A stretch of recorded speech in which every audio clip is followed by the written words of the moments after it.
네, 여러분 반갑습니다. 큐스타디 확률 통계학을 강의할 근태원 선생입니다. 자, 아마도 여러분 확률 통계학을 여러분이 굳이 선생님한테까지 찾아오신 분이라고 하면 아마 이제 여러분 대학을 처음 들어가서 대학에서 배울 확률 통계학을 미리 공부하기 위해서 오신 학생들이 있을 것이고, 또 확률 통계학을 수강을 했는데 이상하게 미분 적분학이라든가 또는 여러분 공대에서 공업수학 같은 부분은 성적이 잘 나오는데 이상하게 확률 통계학에서만 학점을 C를 받아가지고 다시 여러분 재수강을 하려고 오는 학생들, 또 여러분 수학과 출신으로서 임용시험에 나오는 확률 통계학을 대비하기 위해서 오신 학생들도 있을 거라고 생각하는데, 자, 어떻게 왔든 간에 여러분들이 이 확률 통계학을 근태원 선생님과 함께 공부함을 통해서 시원하게 해결할 수 있도록 선생님 한번 강의를 해보려고 한답니다. 자, 일단 우리가 이 대학에서 배우는 이 확률 통계학이라 하는 것은, 자, 원서를 기준으로 했을 때 그 분량이 약 700페이지에 달하는 굉장히 많은 분량이랍니다. 물론 시중에는 약 200페이지로 되어 있는 책도 있긴 있는데, 그럼 그 책을 가지고 공부해가지고는 여러분들이 C 받기 딱 맞답니다. 무슨 말이겠죠? 좋은 학점을 받기 위해서는, 또는 여러분 각종 시험을 잘 대비하기 위해서는 적어도 700페이지 정도 분량의 양은 여러분이 공부를 빠짐없이 해 두셔야만이 좋은 성적을 거둘 수 있다, 이런 얘기랍니다. 자, 그래서 아마 여러분들은 이 공대생 같은 경우는 확률 통계학을 필수로 하고, 또 여러분 가운데 각종 실험과 관련된 학과에 공부하는 학생들도 확률 통계학의 학점을 이수해야 되는 과들이 많이 있죠. 그리고 임용을 준비하는 학생들, 자, 이런 학생들로 우리가 주로 이 과목을 들어야 된다고 생각을 한답니다. 자, 우리가 지금 이 확률 및 통계학이라는 것은 여러분들이 수학과나 여러분 통계학과 학생들이 공부하는 수리통계학보다는 살짝 쉽지만은, 무슨 말이겠죠? 수리통계학보다는 살짝 쉽지만은 그래도 내용적인 측면에서 거의 수리통계학의 내용을 다 담고 있답니다.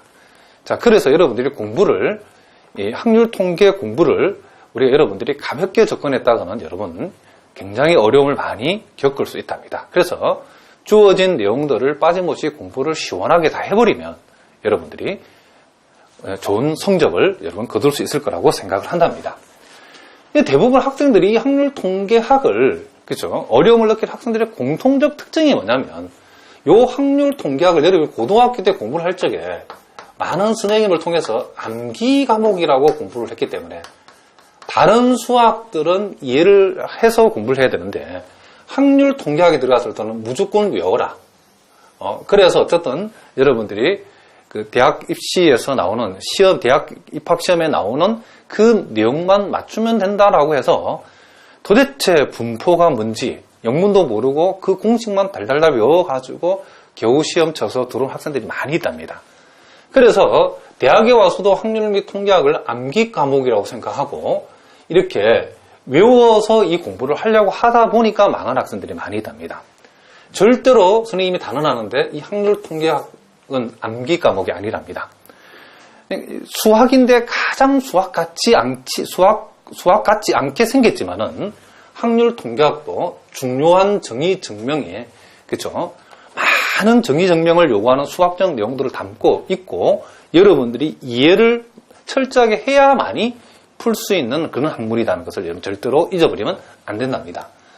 자, 그래서 우리가 선생님이 지금 우리 큐스타디 확률 통계학을 어떻게 강의할 예정이냐면 하면, 자, 이 강의는 물론 한 번 정도 대학에서 비록 죽을 썼지만은 들어보고 나서 듣는 학생도 있지만은 대부분의 경우에는, 그죠, 확률 통계에 대해서 영문도 모르고, 무슨 말이겠죠, 완전히 학점을 갈았거나 또는 이제 처음 대학을 들어가서 공부한 학생들인데 고등학교 과정에서 말 그대로 확률 통계를 암기 과목으로 공부해서 대충 하신 학생들, 그런 학생들이 많이 있답니다. 그래서 우리 큐스타디 확률 통계학은 그 출발이 매우 기초적인 것부터 선생님이 강의를 하려고 한답니다. 그래서 여러분들이 고등학교 때 배웠던 그 내용들에 관한 기본적인 용어와 기본적인 정의 증명들 내용도 빠짐없이 고등학교 수준의 기초적인 내용부터 출발을 일단 하려고 한답니다. 그렇다고 해서 그 고등학교 수준이라든가 또는 고등학교 수준보다 살짝 넘어가는 것을 무슨 확률 통계학이라고 얘기하는 경우도 있는데 절대로 그건 아니랍니다. 여러분 대학에서 배우는 확률 통계학은 고등학교 수준 내용부터 시작해서 상당한 수준의 그죠? 수준 높은 내용들이 요 속에 이 책 속에 포함되어 있답니다. 그래서 일단은 선생님은 아주 기초적이고 여러분들이 고등학교 때 좀 확률 통계학을 완전히 못한 학생들이라도 이해할 수 있도록 가장 기본적인 수준부터 시작해서 또 우리가 어떠한 시험도 대비할 수 있는 최고 수준까지 또 여러분들이 공대생으로 대학에서 배우는 이런 학생, 여기에 해당되는 학생들이 그저 학부에서 배우는 내용 또는 여러분 심지어는 대학원까지 갔을 때도 써먹을 수 있도록 기본적인 내용부터 최고 수준의 내용까지 모든 내용에 대해서 정의와 증명과 또 여러분들이 충분한 실전 문제 연습까지 포함해서 아주 자세하게 이 확률 통계학을 강의할 예정이랍니다. 그래서 선생님이 이 확률 통계학 강의를 약 70강 분량으로 근태원 선생님 강의의 특징은 강좌 수가 엄청나게 많아서 여러분 말로 정말 너무너무 많다라고 얘기하는데 사실은 이 강의 수가 많긴 하지만은 여러분들이 완벽하게 이해하고 접근하는 70강은 여러분이 이해하지 못하는 그렇죠 20강짜리보다도 훨씬 더 실제 공부할 때 시간을 더 단축할 수 있답니다. 내용을 완벽하게 강의를 통해서 이해하고 소화가 되기 때문에 강의 수는 많지만은 여러분들이 혼자서 몰라가지고 사경을 헤매는 일이 없기 때문에 실제적으로 여러분 공부할 때 시간을 더 단축할 수 있고 그리고 또 좋은 성적도 거둘 수 있다는 걸 여러분 절대로 잊어버리면 안 된답니다. 무슨 말인지 아시겠죠? 그래서 확률 통계학이 아마 바이블이라고 감히 그쵸 명할 수 있을 만큼 방대한 분량의 강의를 해보려고 한답니다. 그래서 여러분들이 아무리 기초가 부족한 학생들이라 하더라도 이 통계학의 기본적인 내용부터 최고 수준의 내용까지 완벽하게 마스터할 수 있도록 선생님이 이 강의를 한번 구성해 봤답니다. 자, 무슨 말인지 아시겠죠? 자, 그래서 여러분들이 시험이 닥쳐가지고 그쵸 선생님 강의를 수강하실 때에 앞부분 강의를 다 빼먹어 버리고 그 중간중간 뭐 타이틀을 따라서 필요한 부분만 쪽쪽 뽑아서 강의를 들으면 여러분 절대로 이해할 수 없답니다. 이 모든 수학이 그런 것처럼 이 확률 통계학도 단계를 꼭 거쳐야 되는 학문이기 때문에 선생님이 아주 기본적인 내용부터 설명을 할 테니까 그 기본적인 내용부터 한 계단 한 계단 단계를 차근차근 밟아 올라가서 최고 수준까지 선생님이 완성을 할 예정이기 때문에 절대로 여러분은 이 강의를 수강하실 때는 1강부터 빠지지 않고 단계별로 차근차근 여러분의 강의를 수강해 주셔야 된답니다. 그렇게만 해 주신다 그러면 여러분들이 도서관에 가서 혼자 그 내용을 몰라서 사경을 헤매는 일이 없고 어떤 시험을 치더라도 여러분들이 그 시험에서 좋은 성적을 완벽하게 거둘 수 있도록 선생님이 해볼 생각이랍니다. 자, 무슨 말인지 아시겠죠? 자, 이제 우리가 본격적으로 우리가 통계학에 대해서 우리가 한번 공부를 한번 해보도록 하겠습니다. 자, 선생님이 우리가 소개에서 말한 것과 같이 자, 여러분들이 고등학교 과정에 해당되는 통계학을 그죠? 확률 통계를 잘 모른다 하더라도 충분히 이해가 될 수 있도록 선생님이 아주 기본적인 내용부터 출발을 할 테니까 이 기본적인 내용들을 여러분 소홀히 하지 말고 이미 알고 있는 학생들도 좀 더 확실하게 알아두는 게 매우 중요하답니다. 그렇게 단계를 밟아 올라가면 여러분들이 정말 어려워하는 어려운 내용들도 충분히 이해될 수 있도록 아주 수준 높은 수준까지 선생님이 할 텐데 자, 기본적인 내용들을 여러분 절대로 소홀히 하면 된다, 안 된다? 안 된답니다. 자, 그래서 선생님이 앞으로 강의할 때에 중요한 정의와 이론들을 이렇게 박스를 쳐서 여러분한테 강의할 예정인데 이 박스 안에 들어있는 내용들은 여러분이 가능하면 이해 후 가능하면 기억을 할 수 있도록 약간의 암기도 필요하답니다. 자, 무슨 말인지 아시겠죠? 자, 우리가 제일 먼저 우리가 데피니션 1을 보니까 자, 표본 공간이라는 용어가 나오는데 그쵸. 우리가 이 통계학을 공부를 잘하는 방법은 정확한 용어의 이해, 그 용어의 정의의 정확한 의미를 파악하는 데부터 출발한답니다. 그래서 우리가 제일 처음에 나오는 얘기가 지금 표본 공간이라는 말이 나오는데 이 표본 공간이 뭔지를 그죠? 절대로 몰라서는 안 된답니다. 실제로 많은 학생들 실제 질문을 던져보면 표본 공간에 대해서 정확하게 알고 있는 학생들이 정말 그쵸? 드물 정도로 그러니까 표본 공간이 뭔지 모르고 통계학을 공부한다는 것은 굉장히 어리석은 얘기죠. 그래서 일단 우리가 출발 자체가 표본 공간이 뭔지부터 우리가 이런 기본적인 내용부터 우리가 한번 시작을 한번 해보겠다 이런 얘기를 합니다. 자, 그러면 표본 공간이 뭐냐? 표본 공간이라는 것은 통계적 실험, 보통 시행이라고 하죠. 어떤 시행에서 나타나는 모든 결과들의 집합을, 자, 어떤 통계적 실험, 무슨 말이에요? 또는 통계적 시행의 어떤 시행에서 나타나는 모든 결과들, 자, 나타나는 모든 결과들을 모아놓은 그 집합을 우리는 뭐한다? 표본 공간이라고 한다. 그리고 이것을 기호로는 우리가 S로 나타낸다라고 얘기를 했답니다. 자, 표본 공간이 뭐라고요? 어떤 통계적 실험에서 나타나는 모든 결과들의 집합, 모든 결과들을 원소로 모아가지고 만들어 놓은 집합, 그 집합을 우리는 뭐한다? 표본 공간이라고 한다. 아, 선생님, 그렇게 쉬운 얘기는 우리 다 알고 있는데요. 이렇게 얘기하는 학생도 있겠지만은, 우리 가운데는 이런 내용도 모르는 학생도 많이 있답니다. 그러니까 아는 분들은 다시 확실하게 누가 물어보더라도 바로 대답할 수 있는, 자, 그 정도로 확실하게 해두고, 모르는 분들은 철저하게 해두셔야 된답니다. 자, 그러면 통계적 실험에서 나타나는 모든 결과들의 집합을 표본 공간에 하겠는데, 자, 이 추상적인 느낌 우리가 구체적인 우리가 요 예제 1을 통해서 우리 한번 확인을 한번 해보겠습니다. 자, 다음 각 경우에 표본 공간을 구하여라 라고 했는데, 자, 표본 공간을 구하라겠죠. 자, 그럼 여기 각각의, 자, 5문제가 있는데, 선생님 일단 3문제를 미리 소개했는데, 자, 1번을 보니까 한 개의 동전을 던져서 앞면이 나오면 다시 동전을 다시 던지고, 뒷면이 나오면 한 개의 주사위를 던지는 요런 실험, 요런 실험에서의 표본 공간을 우리가 한번 조사를 해보라 그랬답니다. 자, 그러면 우리가 보통 동전의 앞면은 우리가 보통 H라고 표시하고, 자, 동전이 뒷면이 나왔을 때는 우리가 보통 요놈을 T라고 이렇게 표시를 한답니다. 자, 그럼 주사위를 던졌을 때는 나오는 거, 이 주사위의 경우에는, 자, 이 주사위의 경우는 문이 1하고 2하고 3하고, 자, 4하고 5하고, 자, 6이 가능하겠죠.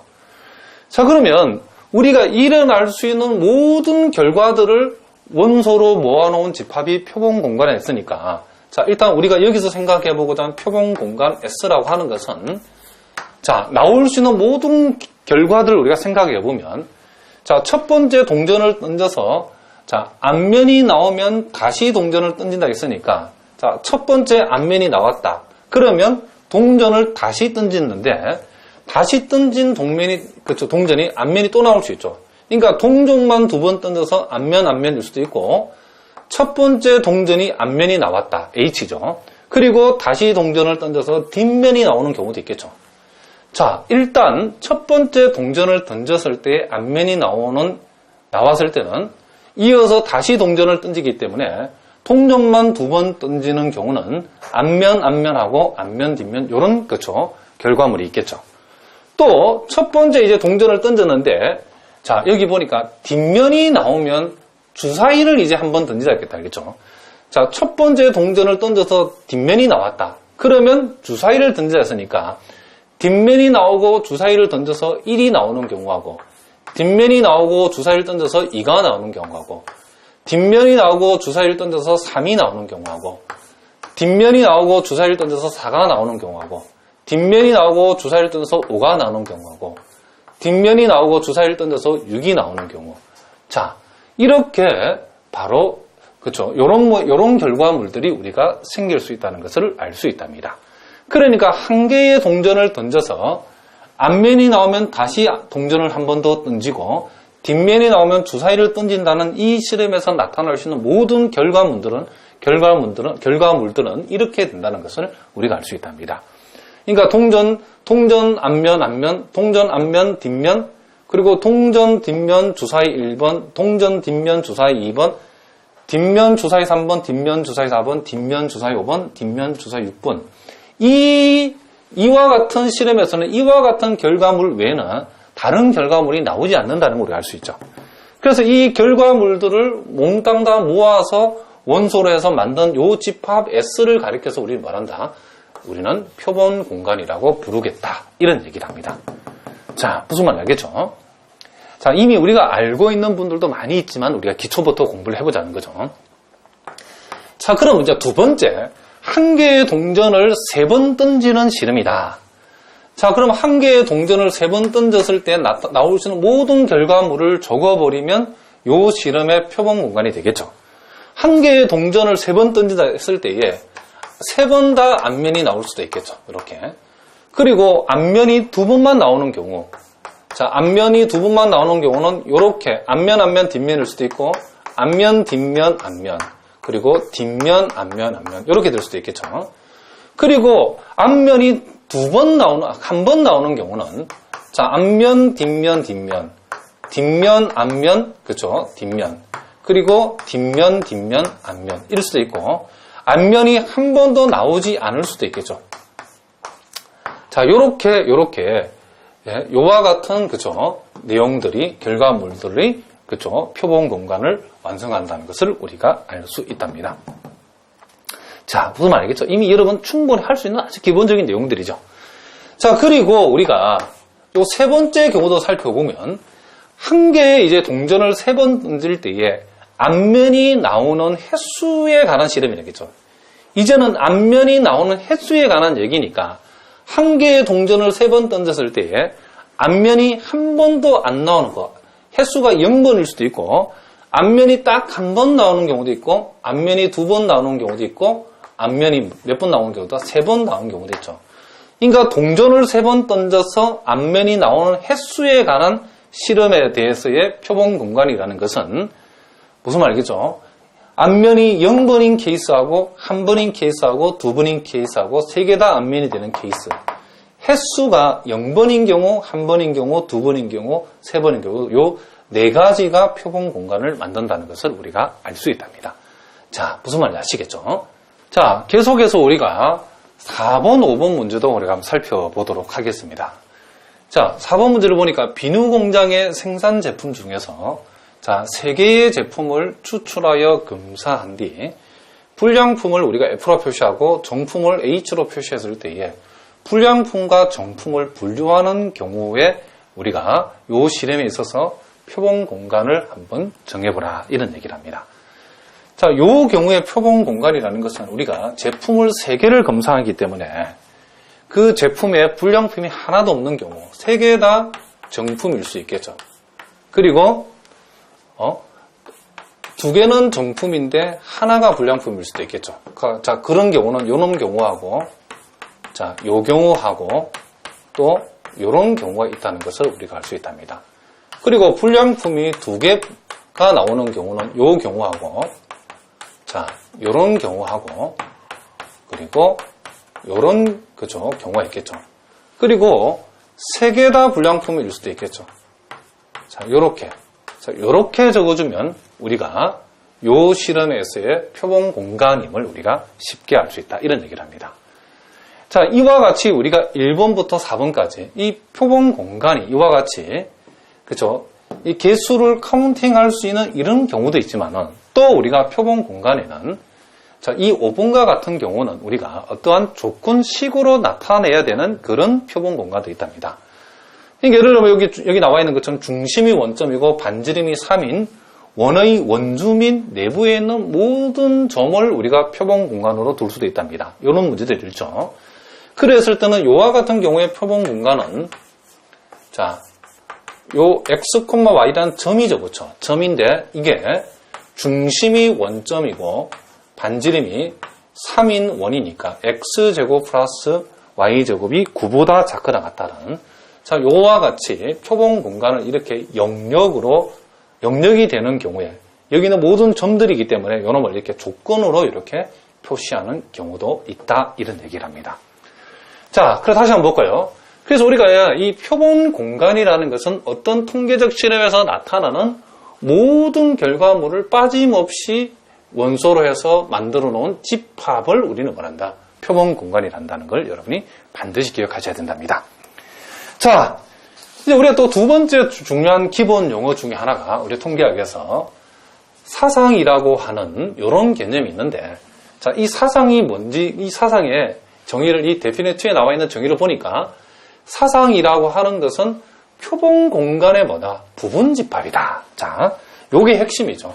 사상이라고 하는 것은 표본 공간의 무슨 집합이다? 부분 집합이다. 이런 얘기를 합니다.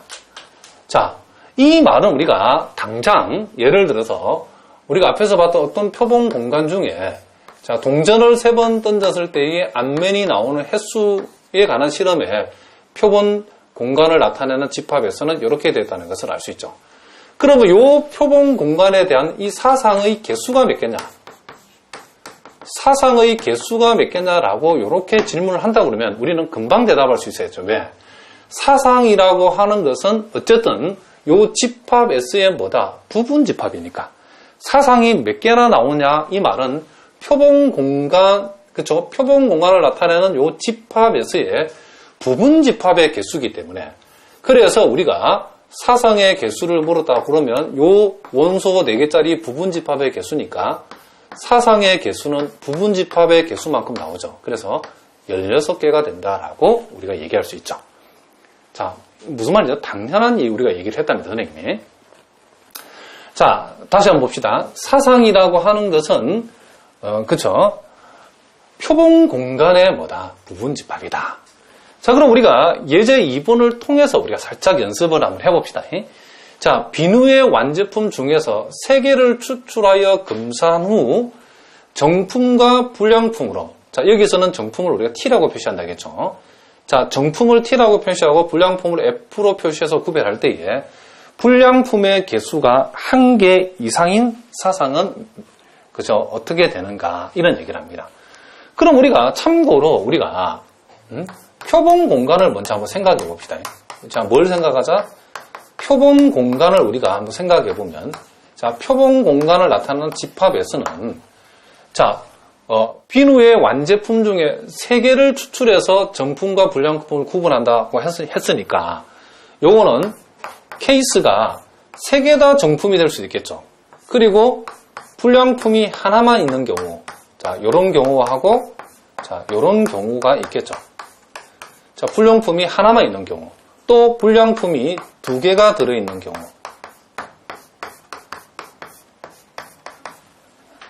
불량품이 2개가 들어있는 경우, 자, 요런 경우하고 3개 다 불량품인 경우, 요런 경우가 있겠죠. 자, 이게 전체 집합이죠. 일종의 표본 공간이니까. 자, 표본 공간이 이렇게 되는데 우리가, 자, 불량품의 개수가, F의 개수가, 불량품의 개수가, 자, 1개인 사상은 어떻게 되는가? 자, 이 사상은 요 집합에서의 부분 집합이겠죠. 이걸 A라고 한다 그러면 우리가 어떻게 표현할 수 있죠? 불량품이 1개 이상이라겠죠. 1개 이상인 사상의 개수. 그러면 여기 이 표본 공간에 있는 이 원소들을 가지고 우리가 부분 집합을 만들었을 때에 불량품의 개수가 1개 이상이니까 불량품이 하나도 없는 요 놈만 빠지면 되죠. 요 놈만 빠지고 요 나머지를 여기다가 어떻게 한다? 다 적어주면 된다. 이런 얘기를 합니다. 불량품이 하나라도 들어있는 결과물이면 되기 때문에 우리는 불량품이 하나 있는 경우, 자, 불량품이 2개 있는 경우, 그리고 불량품 3개 다 불량품인 경우, 자, 요렇게 우리가 사상을 구할 수 있죠. 그럼 이 사상, 요 집합은 결국 요 집합 S의 부분 집합 중에 하나라는 것을 우리가 알 수 있다. 이런 얘기를 합니다. 자, 무슨 말인지 알겠죠? 그래서 여러분들이 사상이라는 이 용어도 정확하게 알고 있자. 그러니까 여러분들이 이제 수준 높은 우리가 통계학 공부들 앞으로 많이 할 건데 정말 어려운 게 많이 있답니다. 그런데 일단 이 용어, 가장 기본적인 용어부터 여러분들이 차근차근 공부를 한번 해보자는 거죠. 그러니까 사상이 뭐냐? 사상은 표본 공간이라 하는 놈의 부분 집합이다. 그러니까 사상이 표본 공간 밖에서는 안 만들어진다는 얘기죠. 그렇죠? 표본 공간 이 전체 중에서 요 집합으로 나올 수 있는 부분 집합 중에 하나인데 이제 조건을 찬찬히 우리가 살펴봤을 때에 불량품 F의 개수가 1개 이상인 결과물들을 가지고 만든 집합 S의 요 부분 집합이 예제 2번에서 구하라고 하는 사상에 해당된다. 이런 얘기랍니다. 자, 무슨 말인지 아시겠죠? 자, 이제 우리가 또 THN1을 보니까 이 사상들이 이제 단계가 6가지가 나와 있는데, 자, 선생님이 이제 미리 일단 3개를 먼저 적어 놨는데, 자, 요 3개하고 그 밑에 나와 있는 3개를 포함해서, 자, 요런 용어들도 여러분들이 정확하게 알고 있어야 된답니다. 자, 첫 번째 나오는 게 전사상인데, 토탈 이벤트라고 우리가 보통 얘기하는데, 자, 요 놈은 전사상이라는 것은 표본 공간, 그렇죠? 이렇게 한번 메모를 해봅시다. 표본 공간, 자, S의 모든 원소, 그렇죠? 표본 공간 S의 모든 원소를 포함하는 사상. 자, 이렇게 우리가 적어볼 수 있다, 이런 얘기죠. 그러니까 한마디로 얘기하면, 자, 어떤 표본 공간 S가 있는데, 요 놈의 부분 집합 중에 하나인, 그죠? 어떤 사상을 나타내는 집합에 이게 있다 칩시다. 그런데 표본 공간하고 사상하고 이렇게 동치가 되는 경우가 있겠죠. 그러니까 사상 자체가 표본 공간 전체를 다 표시할 때에, 이럴 때는 우리가 뭐란다? 전사상, 영어로는 토탈 이벤트라고 이렇게 말한답니다. 자, 무슨 말 알겠죠? 자, 두 번째에, 자, 공사상이라는 것도 있답니다. 우리가 널 이벤트라고 하는데, 자, 이 공사상이라는 것은 말 그대로 공집합이라고 생각하시면 된답니다. 그러니까 이번 공사상은 이렇게 우리가 메모를 해봅시다. 표본 공간을 나타난 요 집합에서의 어떤 원소도, 그죠? 포함하지 않는 사상이라고 한번 적어보겠습니다. 포함하지, 자, 어떻게 하는, 그쵸? 않는 사상이다. 자, 그러니까, 사상이라고 하는 것은 표본 공간 S의 부분 집합인데, 요 표본 공간 S의 어떤 원소도 포함하지 않으니까, 이 사상 안에는, 그쵸? 원소가 하나도 없겠죠. 그쵸? 그래서 우리는 이놈을 공사상, 그 원어로는 우리가 널 이벤트라고 이렇게 불러준다. 이런 얘기를 합니다. 자, 무슨 말인지 알겠죠? 그리고 이제 이 여사상, 그쵸? 컴플리먼터리 이벤트라고 하는데, 이 여사상이라고 하는 것은 일단 우리가 요 표본 공간, 요렇게 한번 적어봅시다. 표본 공간 요 S에 어떤 사상 하나를 생각해야 된답니다.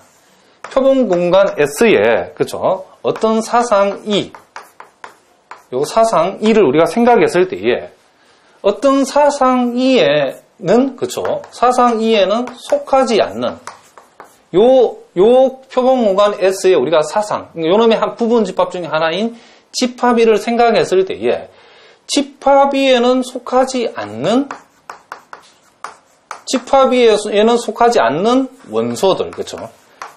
그쵸? 집합 E에 속하지 않는, 그러니까 정확하게 말하면 S의 모든 원소를 합시다. S의 모든 원소들의 집합인 사상이다.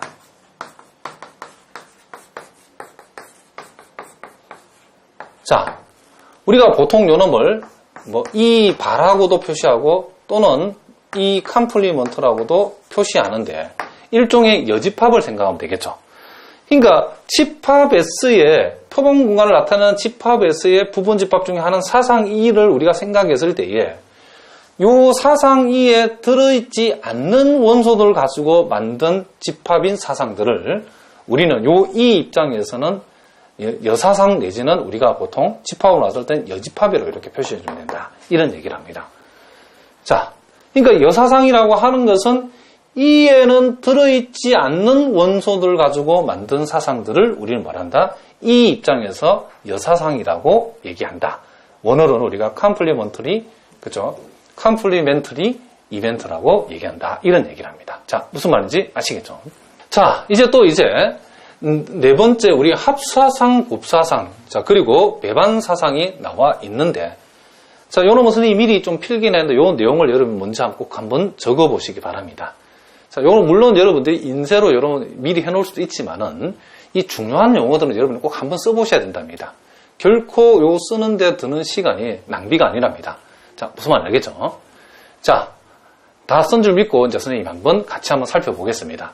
자, 합사상이다. 자, 유니온 이벤트라고 하는데, 자, 요놈은 이 두 사상 E와 F에 대해서 E 또는 F 중에서 적어도 한쪽이 일어나는 사상을 우리는 뭐란다? 합사상이라고 한다. 이런 얘기를 합니다. 우리가 보통 이 합사상을 우리가 이렇게 표현하죠. 집합 E와 집합 F의 무슨 집합? 요놈이 합집합이라고 표시했을 때에 자, 요 X는 집합 E의 원소이든지 또는 사상 F를 나타내는 집합 F의 원소가 되든지 자, 요렇게 우리가 표시할 수 있다. 이런 얘기죠. 자, 그리고 자, 이 곱사상이라고 하는 것은 자, 인터섹션 이벤트라고 했는데 요놈은 두 사상 E와 F에 대해서 E와 F가 자, 동시에 일어나는 사상이다라고 얘기할 수 있죠. 자, 요놈 역시도 우리가 굳이 이렇게 표시해 보면 E와 F의 교집합으로 표시할 수 있고, 자, 요놈의 원소 X는 E의 원소이면서 and 동시에 뭐의 원소? F의 원소. 그러니까 사상 E에도 포함되고 사상 F에도 동시에 포함되는 요놈을 우리는 뭐한다? 사상 입장에서는 곱사상이라고 얘기한다. 이런 얘기죠. 자, 우리가 또 여섯 번째 이 배반 사상을 보니까 그렇죠. 자, mutually exclusive 이벤트라고 했는데 이 배반 사상이라는 것은 두 사상 E와 F를 우리가 생각했을 때에 E와 F 중에서 한쪽이 일어나면 다른 쪽이 일어나지 않을 때 E와 F는 서로 뭐다? 배반이라고 우리가 얘기하고 이 서로 관계를 우리가 배반 사상이라고 얘기한다. 이런 얘기를 합니다. 자, 무슨 말인지 아시겠죠? 그러니까 여러분들이 여사상하고는 구분해야 되는 게 이 여사상하고 살짝 다르죠. 그러니까 우리가 전체 표본 공간을 이만큼을 알겠을 때에 사상 E의 여사상이라는 것은 E를 빼고 나머지 전부 다죠. 그렇죠? 요게 지금 뭐다? 지금 무슨 사상이다? 여사상이고 배반 사상이라고 하는 것은 여러분들이 이런 개념으로 보시면 되죠. 이 전체를 근원 사상이라고 했을 때에 자, 무슨 말이겠죠? 배반 사상이라는 것은 이런 개념이랍니다. 이런 개념. 그러니까 사상 E하고 사상 F가 동시에 발생할 수 없다. 서로 공통 부분이 없다 이런 얘기지. 무슨 말이겠죠? 요놈 아닌 나머지 전부를 나타내는 여사상하고는 여러분들이 배반 사상하고 여사상은 개념적으로 얘를 조금 구분해야 된다는 것도 여러분이 알아두셔야 된다. 이런 얘기를 합니다. 자, 무슨 말인지 알겠죠? 그래서 우리가 이 여섯 가지의 이 사상들을 우리가 TH1에서 우리가 공부를 해봤는데 이것도 가장 기본적이고 우리가 통계학을 할 때 여러분의 중요한 용어들이기 때문에 이런 용어에 대한 정확한 이해가 여러분에게 반드시 필요하다. 이런 얘기죠. 자, 그러면 우리가 요놈과 관련된 우리가 문제 연습을 조금 한번 해보도록 하겠습니다.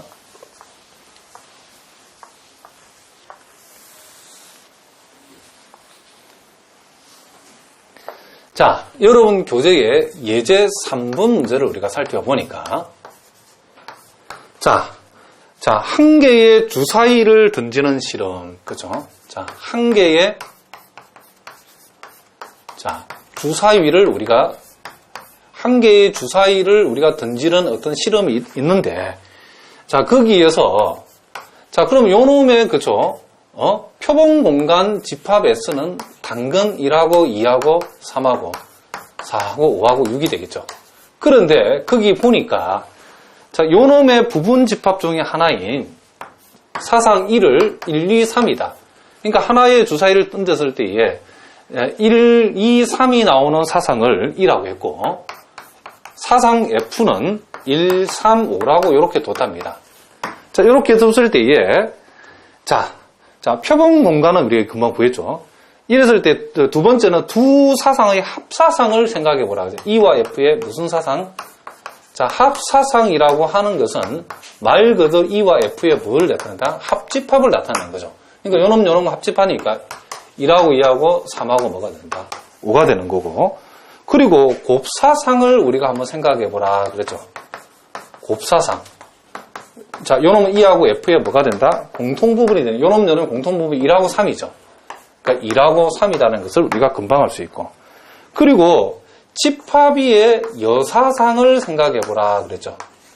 자, 집합이의 무슨 사상? 여사상이라고 하는 것은 E가 아닌 거니까 전체 표본 공간을 나타내는 전체 표본 공간에서 E가 아닌 놈이니까 4하고 5하고 E가 아닌 놈을 몽땅 다 원소로 하는 집합이다. 이렇게 할 수 있죠. 그리고 총사상의 개수를 구하라고 하는 것은 결국 사상이라는 내용이 이 표본 공간의 부분 집합이라고 정의되어 있기 때문에 요놈의 부분 집합의 개수니까 2의 6승계죠. 그래서 우리는 총 64개의 우리가 사상을 생각해 볼 수 있다. 이런 얘기죠. 자, 그러니까 우리가 이 용어의 정의만 정확하게 알면 이런 내용들을 우리가 풀 수 있답니다. 자, 아마도 여러분들이 예제 3번 같은 걸 볼 적에 정말 쉽다 생각이 들겠죠. 자, 이 기초적인 내용이 그렇답니다. 그렇지만 여러분 통계학이 이렇게 쉬운 것만 나오는 거라고 생각하면 큰 거 다치죠. 그렇죠? 앞으로 정말 어려운 내용들이 많이 나온답니다. 아까 선생님이 서두에서도 얘기했지만은 이런 기본적인 내용부터 차근차근 단계를 밟아가면 아무리 어려운 내용도 우리가 충분히 소화할 수 있답니다. 여러분 선생님 믿고 따라오셔야 된답니다. 자, 그 다음에 이제 우리가 또 네 번째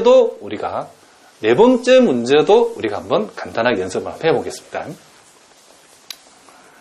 자, 거기는 보니까 한 개의 동전을 한 개의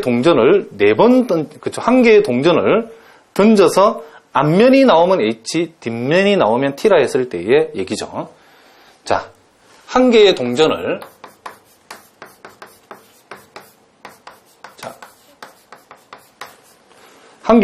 두 번 던져서 그랬죠. 두 번 던져서. 자, 요런 실험을 가지고서 각각의 경우에 답을 한번 해보라 그랬죠. 자, 1번에는 표본 공간을 한번 구해봐라 그랬죠. 자, 표본 공간 S라고 하는 것은 자, 앞면일 수도 있고 앞면, 뒷면, 앞면. 자, 뒷면. 자, 요렇게 우리가 생각해 볼 수 있겠죠. 자, 그리고 두 번째는 이제 사상 1을 생각해라 했는데 어떤 사상이냐면 자, 첫 번째 던진 동전이 그렇죠? 앞면이 나오는 거죠. 앞면이 나오는 사상을 우리가 한번 1하고 했을 때 요 1을 한번 구해보라 그랬죠. 자, 그러면 요 놈의 부분 집합이죠. 부분 집합인데 첫 번째 앞면이 나오는 경우는 요 놈 두 가지 경우죠. 그러니까 요 두 놈을 원소로 하는 뭐다? 집합이다. 이렇게 얘기할 수 있죠. 자, 그리고 세 번째는 두 번째 던진 동전이 그렇죠. 두 번째 동전이 자, 뒷면이 나오는 사상. 뒷면이 나오는 사상을 F라고 했을 때에 요 F를 우리가 한번 생각해 보라. 그렇죠. 자, 우리가 요 표본 공간에서 두 번째 던진 동전이 뒷면이 나오는 케이스는 요 케이스죠. 그래서 이놈은 HT하고 TT 요놈을 우리가 적을 수 있다. 이런 얘기죠. 자, 네 번째는 E와 F의 합사상하고 E와 F의 곱사상을 우리가 한번 생각해 보라 그랬죠. 자, 합사상은 말 그대로 요놈과 요놈의 합집합이니까 H 그리고 HT 그리고 TT고 곱사상은 HT가 되겠죠. 요 공통부분 요놈이니까. 그리고 다섯 번째는 뭘 물으냐면 자, E와 F는 배반인가? 요렇게 물었잖아요. 배반이 될 수 있는가? 이렇게 물었답니다. 자, E와 F가 배반이라 그러면 요 E와 F가 동시에 일어날 수 없어야 되죠.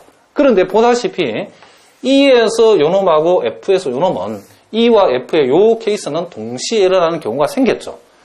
그래서 E와 F가 배반이냐 물어봤을 때는 우리는 요놈은 E와 F는 배반이 될 수 없다라고 했죠. 왜냐하면 동시에 일어나는 경우가 안 생겨야 배반이 되는데 생겼기 때문에 우리는 배반이라고 얘기할 수 있다 없다? 없다라고 얘기한답니다. 자, 우리가 오늘 이제 이렇게 해가서 오늘 첫 시간에 우리가 자, 이 통계학의 개략적인 우리가 그 의미를 우리가 살펴봤고 또 가장 기본적인 용어인 표본 공간과 사상의 개념에 대해서 우리가 정의에 대해서 또 간단한 우리가 문제 연습을 통해서 살펴봤답니다. 자, 여러분들이 오늘 하는 내용은 정말 대단히 쉽고 기본적인 내용인데 선생님이 강의는 이렇게 쉽고 기본적인 내용부터 출발해서 여러분들이 상당한 수준의 내용까지 다 다룰 예정이랍니다. 그래서 여러분들 욕심내지 말고 쉬운 내용부터 기본적인 내용부터 차근차근 선생님의 강의를 잘 들으면 선생님이 충분히 이해하고 여러분 좋은 결과를 얻을 수 있도록 그렇게 강의를 해보려고 한답니다. 자, 어쨌든 여러분 오늘도 수고하셨습니다.